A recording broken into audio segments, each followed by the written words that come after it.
Hello everyone, and welcome to my GH Soap Opera Today channel. I hope everyone is having a wonderful day. Before we begin, please hit the subscribe button and give this video a thumbs up. While Carly seeks entrance to the catacombs at Wyndemere, Portia chooses to undergo the paternity test. Dany wants to know more about the Cassadines, Cody gets a Jane Austen crash course from Tracy, and Molly informs Christina that she has damaged Cody's relationship on General Hospital today. As Lucy attempts to unwind at the manicure salon, Ava shows up. Ava is also present, so Christina nods to her. Lucy, upon seeing Ava, rolls her eyes. Ava, who had assumed Lucy and Jens were out for a picnic, is startled to see Lucy as she seats down next to her. Lucy says that she deserves a lot more, therefore she abandoned the basket and her relationship with Jens in Wyndemere. They swap insults as to who is more Jens' type. Ava encourages her to be real, as Jens exploited her to get a bargain on Wyndemere, and she wore out her welcome by being too much Lucy for him. Lucy abruptly cancels her appointment and bolts out of there. Christina and Molly have manuscript chat. Molly arrives to see Christina and confronts her about submitting her manuscript to her agency. Christina believes her agent enjoyed the novel, and Molly verifies this. Christina feels obligated to express her gratitude, but Molly interrupts and says, "Thank you for tanking my relationship with Cody." Molly goes on to describe how Cody discovered her novel and realized he was Casey's inspiration. Casey is a wonderful character, and Cody ought to be pleased. Christina doesn't understand. His portrayal of him has infuriated Molly, who claims he didn't read thoroughly enough. Molly reveals that had she meant to publish the novel, she would have altered the characters so Cody couldn't draw the links. Tracy gives Cody some cliff notes in the Quartermain kitchen. Tracy sees Cody reading a book, which shocks her. Cody believes she's astonished to find him reading because he's dumb. She asks what has gotten into him, and then laughs when she sees he's reading Jane Austen and wonders whether he's reading it under duress. Cody discusses the turmoil surrounding Molly's novel and the characters she modeled on him.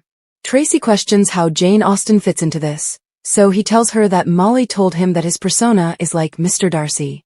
Tracy realizes that he has read just 2 chapters of Molly's book and very little of Pride and Prejudice. Tracy offers Cody the Cliff Notes version of the novel, calling it a Beauty and the Beast type narrative, with the heroine detesting the hero at first until she learns to know him. Cody still maintains with him, "What you see is what you get," and Molly may discover out he's just a heel. It's all relative in the sunroom. Dany is going through Charlotte's social media on his phone when Alexis walks up. Dany thanks her for coming and wants her to tell him all about the Cassadine family, pretending it is for a school genealogy assignment. As she moves down the family tree, Dany cuts to the chase and wonders where Charlotte comes in. Alexis says that his great-great-grandfather is Nikolai Cassadine, who is also Charlotte's great-grandfather. Dany finds he was born in 1852, more than 100 years ago. Carly plays spy at Carly's. Valentine once again wants to travel to Wyndemere. She declines, stating she'll go instead. She reveals that Sidwell wants her to make up with Lucas for Marco's sake, and asked her over. She's trying to get Lucas off that island and Joss out of the WSB. Valentine advises her to find an excuse to visit the wine cellar. That's where the entrance to the catacombs lies. He advises her to be careful and be safe. She has to gain Lucas' confidence, and an invitation to return.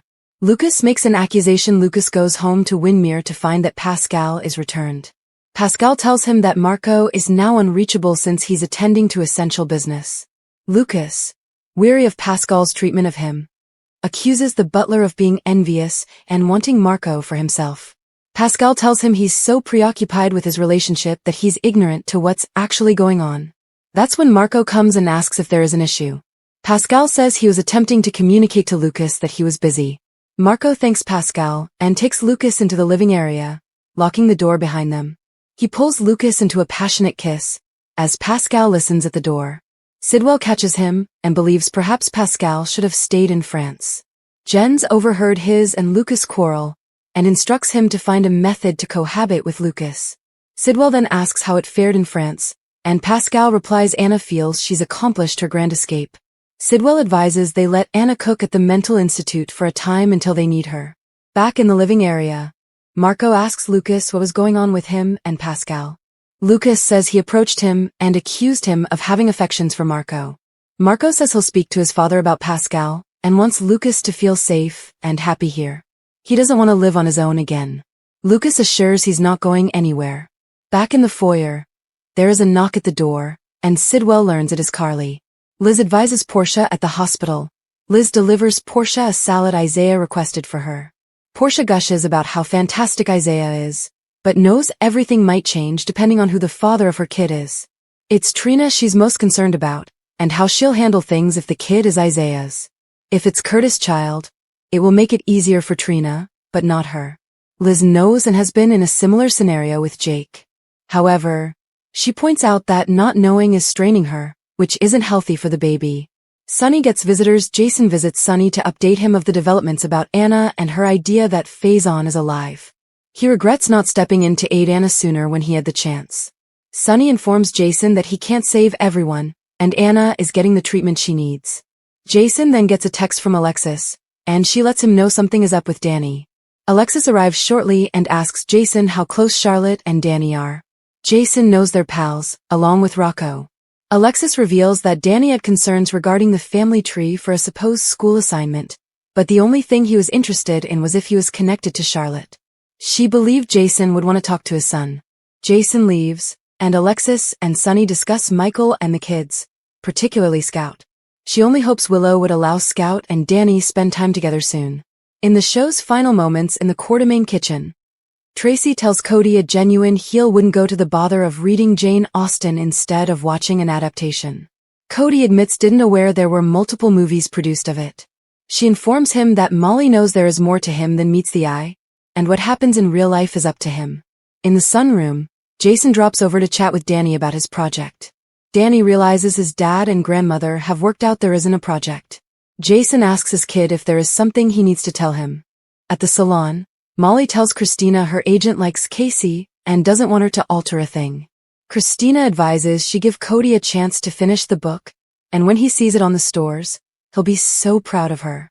Christina notices the emotion on her sister's face and asks whether she's planning to sell the book. At the hospital, Portia realizes Liz is right. Taking the test will provide her the knowledge she needs and lessen some of her tension. At his apartment, Sonny assures Alexis that Charlotte will be a match for Dany in the thrill-seeking sector. Alexis hopes Jason can reach out to Dany and avert any trouble before it begins. At Wyndemere, Carly tells Sidwell that he invited her to stop by, which he recalls. He invites her in, and they proceed into the living room. Lucas is startled to see Carly. Carly claims she came to apologize. Finally, Lucy comes up to Sonny's and has to talk to him in private. Alexis must go for her appointment and hurries out. Lucy then asks Sonny to polish Sidwell's clock for her. On the next General Hospital, Marco cautions his dad that she may be problems for them. Sonny addresses Lucy's inquiry. Isaiah discovers that Portia's taking the test. General Hospital spoilers Wednesday, February 11th. Carly's sudden change of heart. Sonny's Sidwell answer. General Hospital spoilers for Wednesday, February 11th. State that Carly Spencer will appear to have a sudden change of heart as Sonny Corinthos provides a response to Lucy Coe's plea regarding Jen Sidwell. Lucy recently requested Sonny to clean Sidwell's clock, so he'll let her know where he stands on Wednesday's program. Sonny may concede. He can't go after Sidwell at the time owing to events beyond his control, but he'll have some advice on how Lucy can take action herself. Of course, Sonny may remind out that he fully means to make Sidwell pay when the time is right. It's only a matter of waiting until Sonny can recover the upper hand. Over with Jocelyn Jacks, she'll undergo Trina Robinson's grilling session. Jocelyn may have to fake her way out of trouble if Trina's suspicious about what she's been up to recently. At some time, Jocelyn may meet up with Jason Morgan and leave him wondering why she hasn't been staying in touch with info. Jason appears surprised and a touch upset in Wednesday's GH teaser video as he says, "I thought we were working together." Of course, Jocelyn has been fairly busy gathering intel, but she may have some things to tell now concerning Ross Cullum and all the Caesar Faison-related evidence she's unearthed. Jason will offer a warning according to General Hospital teasers, so he may urge Jocelyn to keep her guard up when it comes to Cullum since he's Jen Sidwell's deadly hidden partner. Next, Carly's abrupt change of heart will leave Lucas Jones startled and perplexed. Since Carly needs an explanation for her Wyndemere visit, she'll have to pretend she's ready to completely accept Lucas' relationship and make apologies.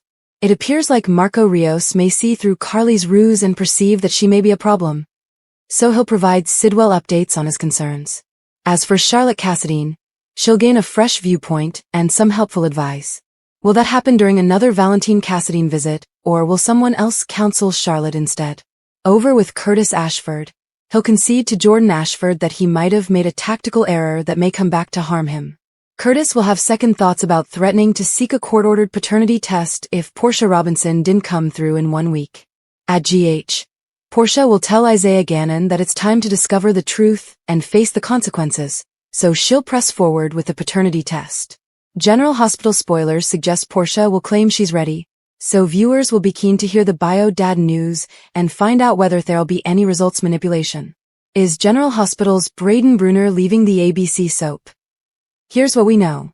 General Hospital rumors reveal that the Monday, February 9th episode was a particularly emotional one for Emma Scorpio Drake, as she explained to Gio Palmieri what was going on with her grandma, Anna Devane. She also said she was leaving Port Charles to go meet her mother, Robin Scorpio Drake, to explain the problem in person. Is Braden Bruner departing the ABC soap? Emma Scorpio Drake's return is unclear. General Hospital spoilers state that Anna is in a mental health institution in France, and this isn't something that Robin should be informed over the phone. As such, Emma is making the voyage back to her parents' residence to do so. Gio volunteered to go with her. But Emma claimed this was something she had to accomplish on her own. She also told Gio that she wasn't sure when she'd be returning. Gio made it plain he would wait for her and take care of Anna's apartment in her absence. How long is Emma leaving for, exactly? Is Braden Bruner leaving the ABC soap? There's been no official statement from either General Hospital or Bruner regarding an exit, but the fact that Emma is going to be off canvas for an extended period looks suspicious. Could the part wind up being recast? Then, might this signal that Emma is departing Port Charles for good? At some time, Anna will come back, and the truth will be exposed regarding Ross Cullum and Jen Sidwell kidnapping her and holding her captive at Wyndemere. So why would Emma remain away if her granny returns? Could Emma's leaving be storyline related? What if Emma travels on a plane to visit Robin, but ends up disappearing? Could this be part of Cullum's strategy to bring down Anna? Could Caesar Faison or maybe Peter August be behind Emma's disappearance? Fans will have to tune in to find out. Would you be upset if Braden Bruner left GH? General Hospital casting shocker, Steve Burton out at GH. All the details here. General Hospital spoilers reveal that fans of Jason Morgan might be a bit unhappy to receive the news that he'll be quitting the ABC drama very soon.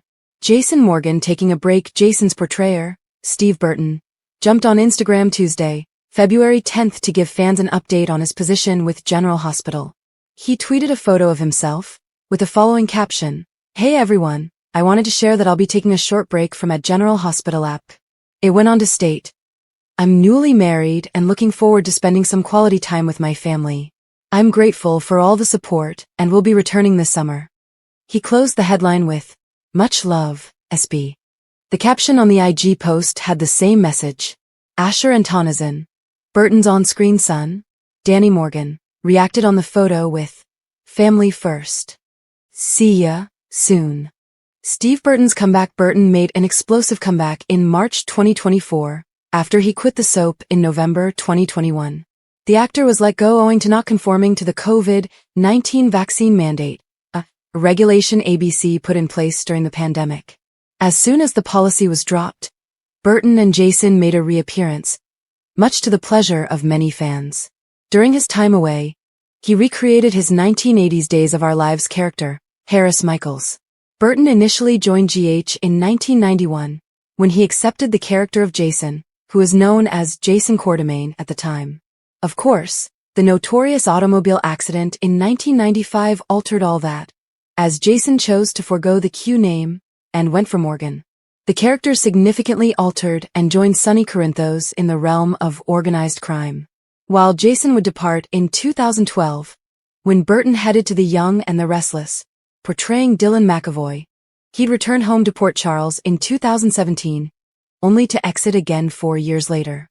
GH fans are not happy with Jordan's negativity towards Sonny, and this is why. Jordan dislikes Sonny, but is that fair considering what he has done for her and who she works for? General Hospital's Jordan has made it apparent that she doesn't approve of Sonny. After all these years, Is it really fair? Key takeaways: Jordan and others don't like Sonny and consider him a criminal. Sonny was there for TJ, while Jordan wasn't. Jordan is working undercover for Sidwell. Jordan appears to enjoy the privileges and hasn't done any investigative work. Jordan has an unjust double standard. Sonny is not all bad. Yes, Sonny is a mafia leader, and he has committed numerous crimes throughout the years.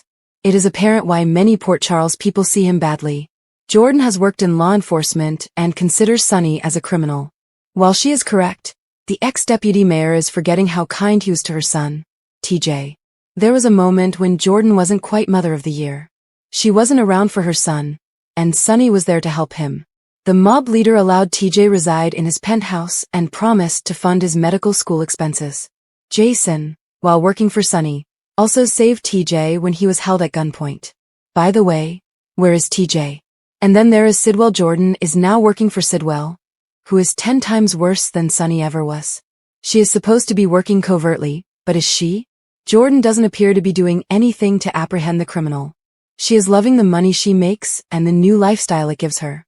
She hasn't dredged up one bit of information about Sidwell, and never even thought to hunt for her lost friend Anna, who is being detained beneath Wyndemere and right under her nose. Her detective work needs development. Fans don't love Jordan's double standard. One stated, "Jordan been so-called undercover for over a year and she knows nothing. She likes the money." Another concurred, "I know it's ironic since who she works for is a worse monster than Sonny. Sonny may very well save her and everyone else from Sidwell. Will she alter her mind then?" Portia's paternity decision, Carly's risky mission, and Jason guilty. On GH, Jason's guilt over Anna intensifies. Portia prepares for truth, and Carly risks everything at Wyndemere. Elizabeth Baldwin and Portia Robinson had a heart-to-heart discussion. Plus, Tracy Quartermain gave Cody Bell dating advice, and Jason Morgan felt bad over Anna Devane's dilemma. Key points. Portia acknowledges it's time to face the paternity results under rising pressure. Tracy helps Cody see Molly's novel in a new light. He can modify the real-life finale. Lucy and Ava's dispute over Jen's explodes at the nail shop. Jason professes regret about Anna's situation, wishing he'd spotted the indications. Carly volunteers to travel to Wyndemere, while Valentine warns her to search for the catacomb entrance. Elizabeth and Portia had a heart-to-heart talk. Elizabeth delivered dinner to Portia, which Isaiah Gannon had graciously bought for her when she indicated that salad was her current pregnancy need. Portia discussed with her friend how effortless her relationship with Isaiah has been, and how well they complement each other. But she was afraid that this would change once she received the paternity test results. Since her kid was already having a hard time with her parents' separation, it wouldn't be easy for Trina Robinson to accept Isaiah as the father. And if Curtis turned out to be the dad, custody concerns would complicate their divorce procedure. Portia wanted to be fair to Curtis, but his expectations were overpowering. Even though she wanted to be fair to Curtis, considering that he missed out on Trina's childhood, Portia claimed his expectations have been overpowering her since he discovered about the pregnancy. Portia said that she needed more time to come to grips with everything, particularly the fact that Curtis and Jordan Ashford were living together with her kid. Having faced a similar scenario with Jake Weber's paternity, Elizabeth said she understood why Portia wanted to wait finding out, but her friend also felt nervous about the mystery. By opting to go ahead with the paternity test, Liz advised, Portia could concentrate on preparing for the baby. Portia consented, claiming it was time to take the exam and know the truth, so she could go on. Tracy found Cody reading a book while reading Pride and Prejudice in the Quartermain kitchen. Cody remembered his dispute with Molly Lansing Davis about her work. When Tracy stepped in, she ridiculed him for reading a Regency romance, and Cody responded aggressively, swearing he wasn't a fool. Tracy stated that nobody thought of him that way, causing Cody to voice his displeasure that Molly had patterned one of the main characters in her romance novel, the nasty, ignorant stable worker Casey, after him. Tracy wondered how Jane Austen was connected, and Cody stated that Molly had likened Casey to Mr. Darcy. This had perplexed him since, from what he had read, Darcy was a rich millionaire. Tracy offered Cody romantic advice. Tracy offered him a brief lecture on the enemies to lovers cliché, advising Cody should feel flattered that Molly developed her hero based on him, because she had been writing on her manuscript for months, meaning she had been thinking about him for that long. Although he comprehended Tracy's argument, Cody was scared that Molly would eventually perceive him as merely a jerk. Tracy reassured him that his girlfriend knew there was more to him than what looked on the surface, and he advised that the happenings between Molly's characters in her book were up to her. But he could affect what transpired between them in actuality. Lucy and Ava argued in the nail salon after splitting up with Jen Sidwell. Lucy Co. decided to treat herself to a mani/petty. However, her calm was broken when Ava Jerome came at the nail shop. Once Lucy disclosed she had terminated things with Jen's, the two ladies started bickering again about the millionaire, throwing insults. Ava accused Jen's of exploiting Lucy to gain a good deal on Wyndemere, and immediately found Lucy's presence to be rather unpleasant. Lucy snapped back that Jen's admiration for ancient things only extended to Greek statues, not to his art sellers, and furious, Lucy departed in the middle of her pedicure. Molly confronted Christina over taking liberties with her novel. Molly confronted Christina Corinthos Davis in the Salon, scolding her for submitting her manuscript to the agent without Christina's knowledge, and stated she never wanted to publish it. When Christina suggested Molly was concerned because her agency loved the novel, Molly said her agent mentioned a multi-book contract. But she and Cody had a major disagreement when he read part of her novel and didn't like how she depicted him as Casey. This wouldn't have happened if Christina hadn't behaved privately.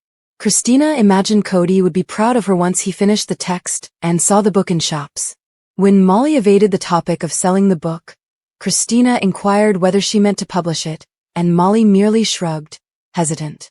Thanks for watching. If you like this video, please don't forget to subscribe my channel without missing any update.